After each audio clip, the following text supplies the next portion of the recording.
Mesdames et messieurs, bonsoir et merci de rester fidèles sur la télévision, la chaîne privée El Watania TV. Ce soir, nous avons comme invité monsieur Dr Ba Mamadou, médecin vétérinaire et président de ASAC Concorde. Monsieur Ba, bonsoir, ou Dr Ba, bonsoir. Bonsoir. Fondé en 1979, l'ASAC Concorde est un club de football mauritanien évoluant en première division. Ce soir, monsieur Ba, cette affaire de 75 000 € a fait couler beaucoup d'encre, surtout après la décision de la Cour suprême. Pouvez-vous nous décrire brièvement ce qui s'est passé? D'abord, je vous remercie de m'avoir invité et de donner l'occasion d'expliquer un peu ce qui se passe et comme ça donner un éclaircissement. Ce qui s'est passé en fait après la décision de la Cour suprême, c'est un processus qui a fait 4 ans après qu'on ait porté plainte au niveau des instances judiciaires de la Mauritanie. Sur un détournement qui a été orchestré par la Fédération mauritanienne de football. Alors, comme vous m'avez dit brièvement, je ne vais pas aller voir tous les détails, mais ce qu'il faut savoir, que notre seul et unique interlocuteur au moment où nous avons eu à faire, au moment où il fallait établir les contrats et les factures, notre seul et unique intermédiaire, c'était le président de la Fédération mauritanienne de football, auquel on avait entière confiance. On avait confiance pour une double raison. Parce que d'abord, il y avait une barrière de la langue espagnole, et en plus, et que comme on avait confiance en lui, et que c'est la Fédération mauritanienne de football, et que c'est la première fois qu'on allait c'est le langage du football, qu'on allait vendre des joueurs mauritaniens en Europe. Donc il fallait que ça soit bien organisé, bien orchestré et tout. Et on a eu entière confiance à la Fédération mauritanienne de football. Mais malheureusement, notre confiance a été un peu de trop. Parce que tout simplement, je ne vais pas vous montrer là, ou bien je peux quand même le montrer, que cette histoire a commencé, je ne sais pas si on peut faire zoomer sur ce document. Mohamed, zoom un peu, s'il te plaît. Si c'est possible. Si possible. Si ce n'est pas possible, de toute façon, ce qu'il faut savoir, c'est que le 4 janvier 2016, on a eu à faire 2 contrats de football pour 2 de nos joueurs, Hassan Eid et Ali Abeid. Et que tous les contacts électroniques, c'était entre ASAC Concorde, via la FFRIM, pour aller au club de Levante. Et notre seul et unique intermédiaire, je vous répète, que c'était le président de la Fédération mauritanienne de football, dont nous avons les échanges de mails ici. Alors, qu'est-ce qui s'est passé? C'est qu'à un moment donné, une fois que le contrat est établi, il fallait que dans les 15 jours qui suivent, et que Levante fasse un virement de 75 000 €. D'abord dans le compte de la Concorde, et puis que quand les joueurs évolueront et qu'ils jouent environ 10 matchs de Liga, il y aura 100 000 €, c'est-à-dire 50 000 et 50 000, 100 000 € par la suite.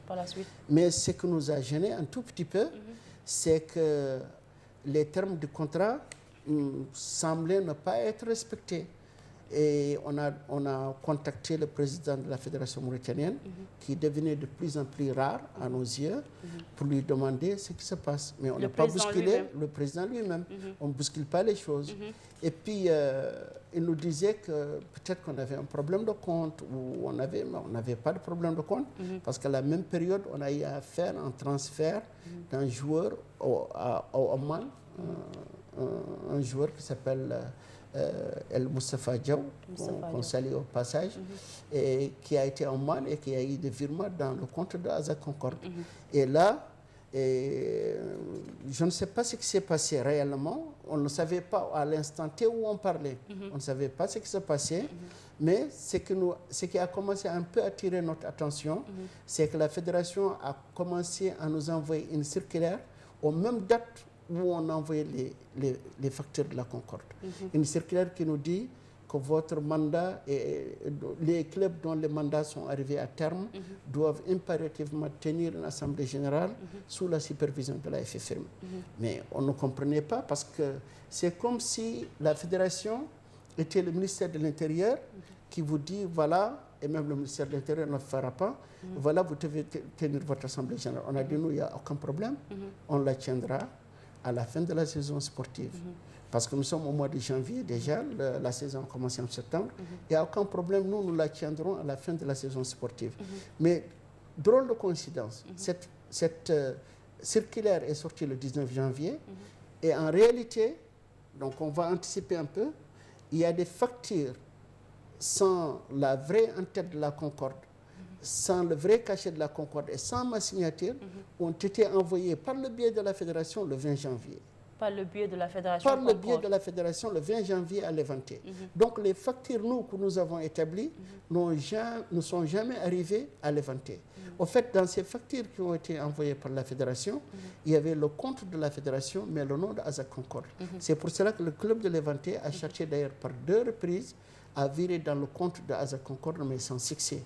Parce qu'en réalité, c'est le nom de ASAC Concorde, mais les numéros de compte sont ceux de la FFRIM. Et après quelques moments d'attente, nous nous sommes focalisés, nous, plutôt sur le plan sport. Parce que Concorde, c'est une grande équipe qui compétit et qui doit tenir son rôle. Et d'ailleurs, au cours de cette saison, on a fini 3e du championnat et on était en finale de la Coupe nationale, malgré toutes les pots de banane qu'on nous a glissés sur le chemin. Mais on est quand même arrivé. Arrivé maintenant à la fin de la saison, comme prévu, nous avons voulu tenir notre assemblée générale. Et d'ailleurs, donner un exemple, parce que la première fois qu'une fédération nous dit, vous allez tenir votre assemblée générale, on va superviser. On a dit, nous, on n'a rien à cacher. Le document officiel par lequel je suis président de la Concorde et qui a été déposé avec une lettre demandant d'organiser une assemblée générale à l'amphithéâtre de la FFRIM. Et la date a été retenue le 29 juillet 2016. Mais notre grande surprise est que c'est un document d'ailleurs qu'on a fait signer par le ministère de la Jeunesse et des Sports et par le ministère de l'Intérieur. Mais à notre grande surprise, à la veille de l'Assemblée, la Fédération nous sort une liste, au lieu de notre PV par lequel qu'on connaît, la Fédération nous sort une liste de 120 membres de notre collège électoral. Mais on a dit non, nous on ne tient pas une Assemblée générale comme ça. C'est notre Assemblée générale, c'est notre club, c'est nous qui décidons de comment on va faire. Vous pouvez venir assister et puis les choses vont. Ils ont dit non, c'est comme ça. Mais nous, on a tenu quand même à tenir cette Assemblée générale, mais cette fois-ci, il faut la délocaliser parce qu'il ne faut pas qu'on nous impose un collège électoral. Bon, on ne sait pas pourquoi il a été concocté ici. Mais finalement, la fédération elle-même a été très active pour que l'Assemblée générale finalement ne tienne plus. Donc c'était annulé? Elle a été annulée. Elle a été annulée. Voilà un peu comment ça s'est passé. Alors, c'est pas pour gagner un peu, c'est pour aller un peu plus vite encore pour le déroulement de cette affaire. C'est que lorsqu'on a compris qu'il y a quelque chose qui n'allait pas, parce que déjà on n'était pas content que le montant, on ne savait pas comment aussi le montant est venu dans les caisses, dans les comptes de la FFRIM et non dans les comptes de la Concorde.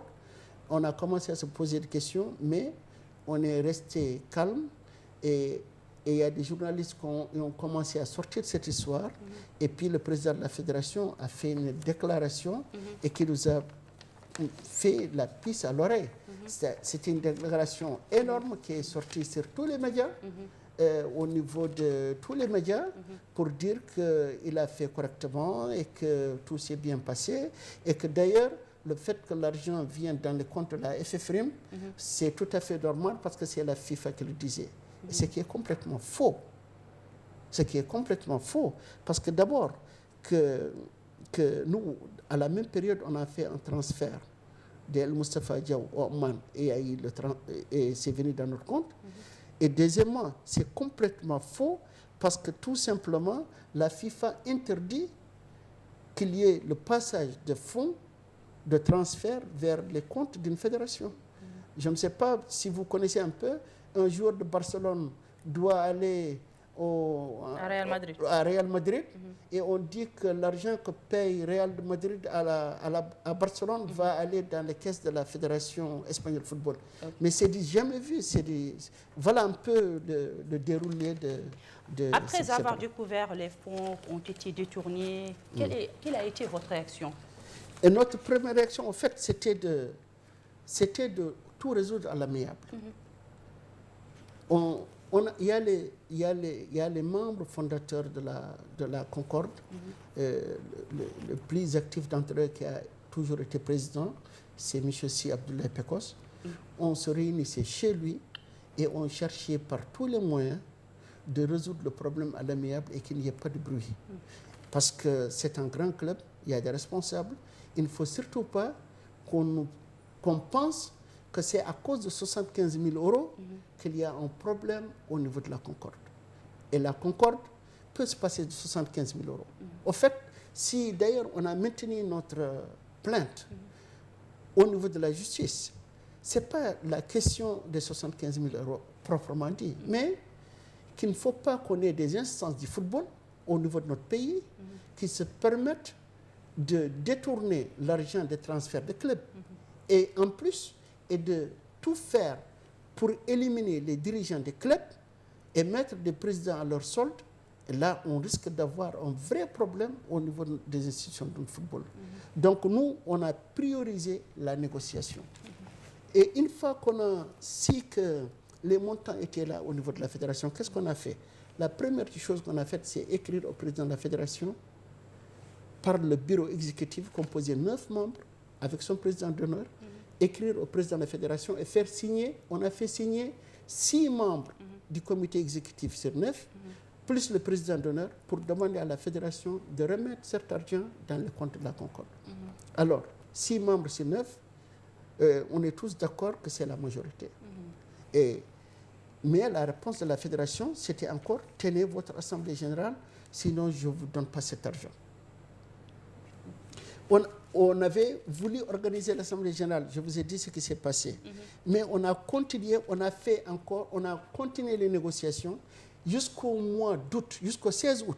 On a fait encore une seconde lettre pour demander à ce que la fédération remette ces montants dans les comptes de la Concorde.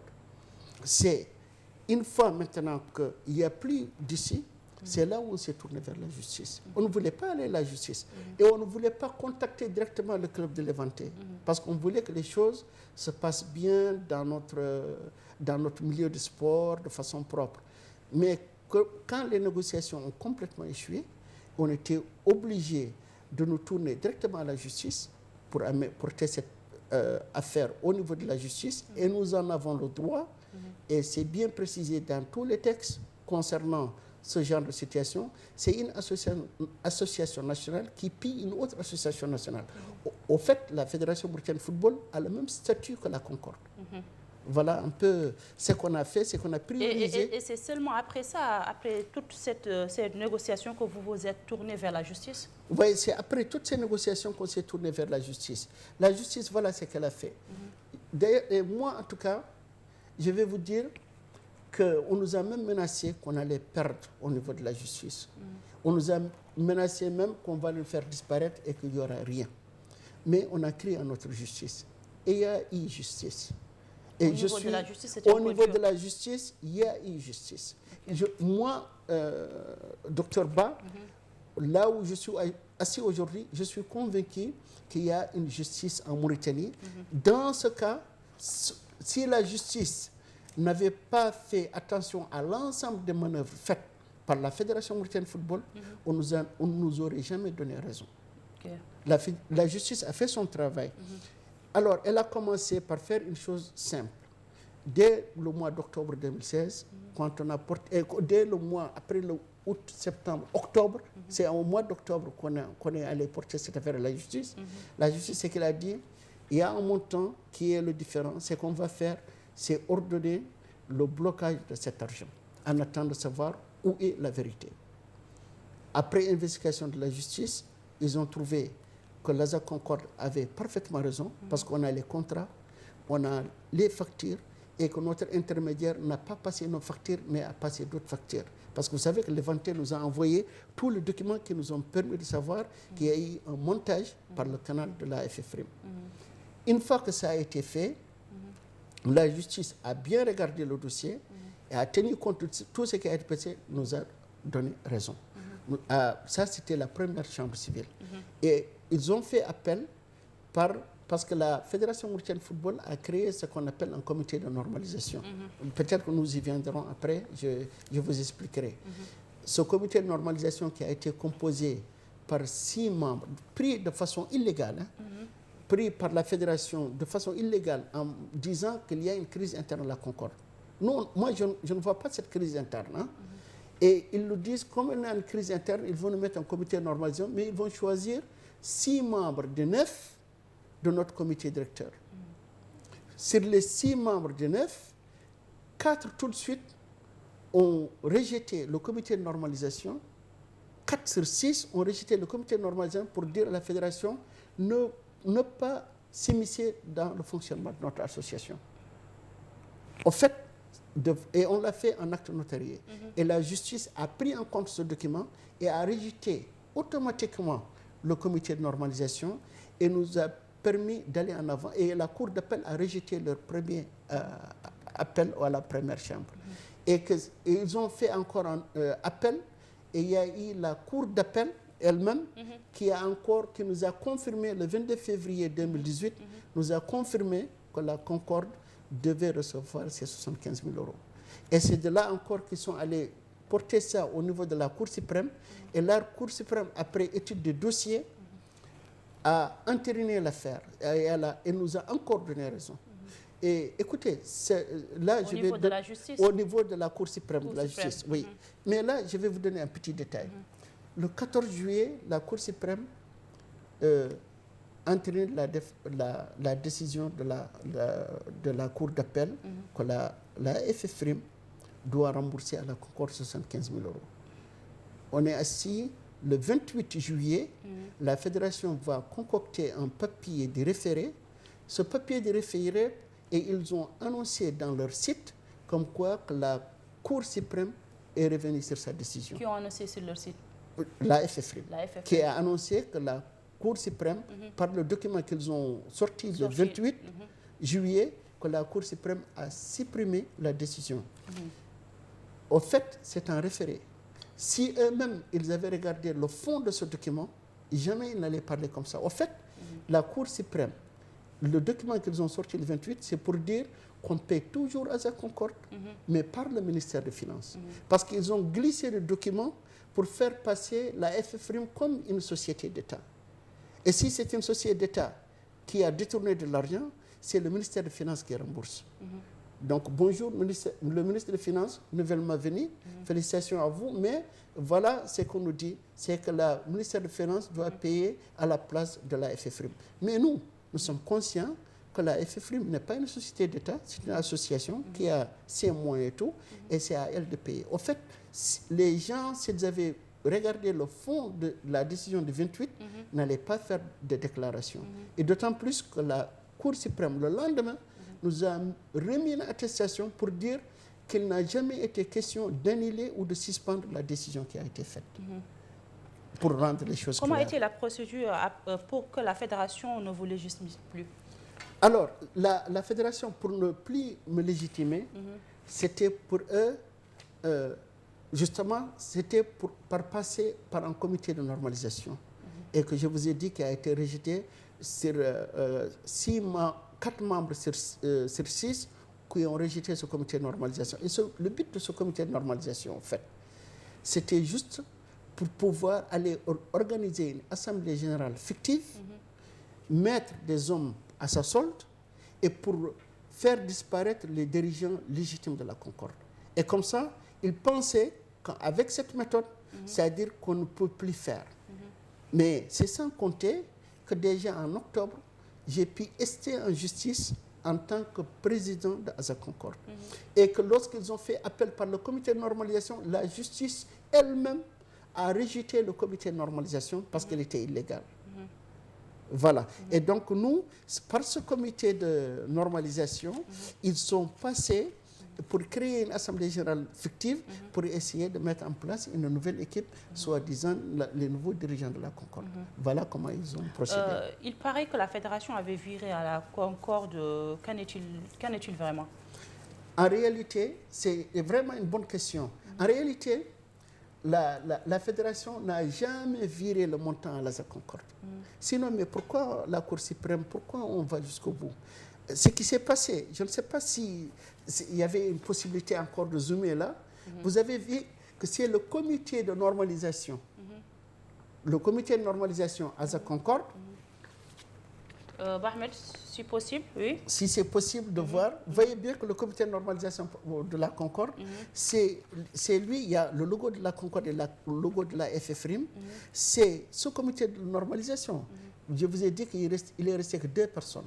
Ces 2 personnes-là font partie des complices du président de la FFRIM dans ce détournement. Et d'ailleurs, qui ont émis des documents qui sont allés à contre-courant des événements. Parce qu'ils avaient émis un document le 25 janvier pour dire, on demande au président de la fédération de bloquer ce montant dans les causes de la FFRIM, alors que les factures ont été faites le 20 janvier, et que la circulaire pour nous dire qu'il faut tenir l'Assemblée générale a été faite le 20 janvier, et que nous, on nous a envoyé seulement la circulaire le 22 janvier. Au fait, c'est un montage qui jamais vu comme montage. Et une fois que maintenant que le comité de normalisation, par lequel la fédération, comme c'est une structure illégale, elle ne pouvait pas ouvrir de compte. Au fait, ils se sont appuyés sur le dossier de la Fédération mauritienne de football pour aller ouvrir un compte dans une banque de la place. Et nous les 4 membres sur 6 de ce même comité de normalisation ont eu l'intelligence de faire aussi une lettre notariée et passer par la justice pour dire à cette banque, écoutez, ce comité de normalisation n'est pas du tout concorde. Ce sont les complices de celui qui a détourné cet argent qui sont là. Et c'est pour cela que la banque d'ailleurs a rejeté cet argent à l'envoyeur. Voilà. Avez-vous des preuves de la fédération? Avez-vous déjà l'intention de faire disparaître les noms des dirigeants légitimes de la Concorde? Oui. On a bel et bien des preuves que déjà, en ce qui me concerne, en tant que président de la Concorde, on a eu bien sûr à écrire à la Liga espagnole pour leur dire ce qui s'est passé au niveau des transferts des joueurs. Alors, comme Dieu fait bien les choses, le président de la Liga, le Carlos Del Compe, nous a répondu en nous disant, il nous a répondu le 11 novembre. Nous, on l'a adressé une lettre en octobre, et il nous a répondu en novembre, le 11 novembre, pour nous dire que la Fédération mauritienne de football avait dit que vous ne pouvez plus réclamer les montants de transfert parce que tout simplement, vous n'êtes plus le président de Asa Concorde. Ça, c'était le 11 novembre. Et tenez-vous bien, c'est que la Fédération mauritienne de football, par sa commission de discipline, m'a envoyé une lettre de convocation le 23 novembre. Et que la sanction qui est sortie le 29 novembre. Pour vous dire qu'il m'avait déjà éliminé avant même qu'il me convoque. Parce qu'on a eu la preuve venant de l'étranger. Voilà. Quelque chose qui ne concerne pas directement la Concorde, donnez-nous votre avis sur l'organisation de la CAN U20 2021 en Mauritanie. Écoutez, c'est bien d'organiser une CAN. C'est un honneur, c'est un privilège, ça serait bien. Une CAN, c'est bien, c'est une belle vitrine. Mais nous sommes dans une période de pandémie de Covid-19. Et moi, déjà que le fait qu'on dise qu'il y a une reprise de compétition en Mauritanie, moi, personnellement, je me pose des questions. C'est-à-dire que, est-ce que nous avons les moyens de notre politique? Est-ce que nous pouvons faire comme ce qui se passe ailleurs, faire 3 à 4 tests par joueur et par staff et par tous les membres du staff, 3 à 4 jours. Est-ce qu'on peut le faire? Eh bien non. Et si on ne peut pas le faire, ça c'est un sport collectif, c'est une compétition collective, c'est des sports de contact, c'est des équipes qui se rencontrent l'une contre l'autre. On ne peut pas faire respecter les gestes barrières. Et dans la préparation que j'ai vu et entendu faire, on ne parle même pas de tests à faire. Est-ce que nous avons les moyens? Et organiser une CAN de I20 dans cette période de pandémie, il n'y a que la Mauritanie qui tient à l'organiser.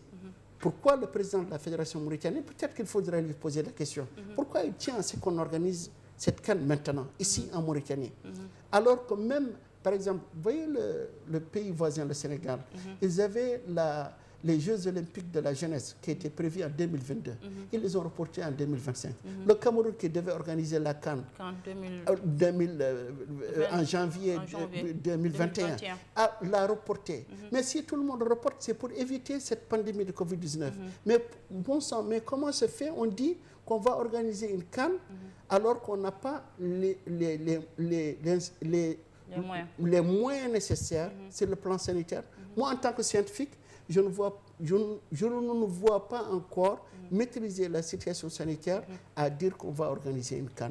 Et d'autant plus que si encore qu'il n'y avait pas la pandémie, même si les CAN I20 ne sont pas économiquement très rentables, mais les économistes pourront faire mieux, savoir si le plan sanitaire, si le plan économique est rentré pour la Mauritanie. Moi, je ne pense pas que ça se justifie.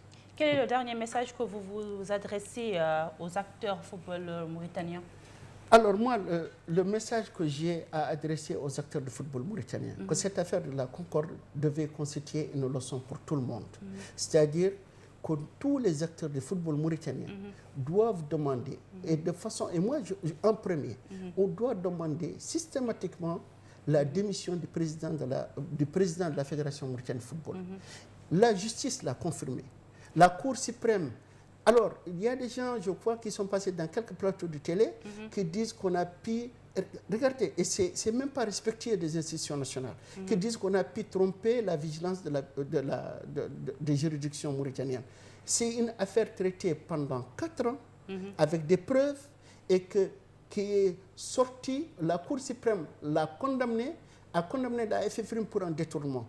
Un président de fédération qui se mêle dans l'organisation des associations membres et qui se permet d'organiser un détournement n'a plus le droit de rester au niveau des institutions du football mauritanien. Alors, à tous les acteurs du football mauritanien, il faut absolument que le président de la Fédération mauritanienne de football ainsi que toute l'équipe fédérale démissionne, et parce qu'ils n'ont plus de crédibilité aux yeux au niveau national et bientôt au niveau international, parce qu'après la décision de la Cour suprême, il y aura des suites qui seront fâcheuses. Merci, M. Ba. Voilà. Je vous en prie. Je vous rappelle que nous étions en direct sur la télévision Watania TV avec monsieur, ou nous disons docteur Mamadou Ba, médecin vétérinaire et le président de ASAC Concorde.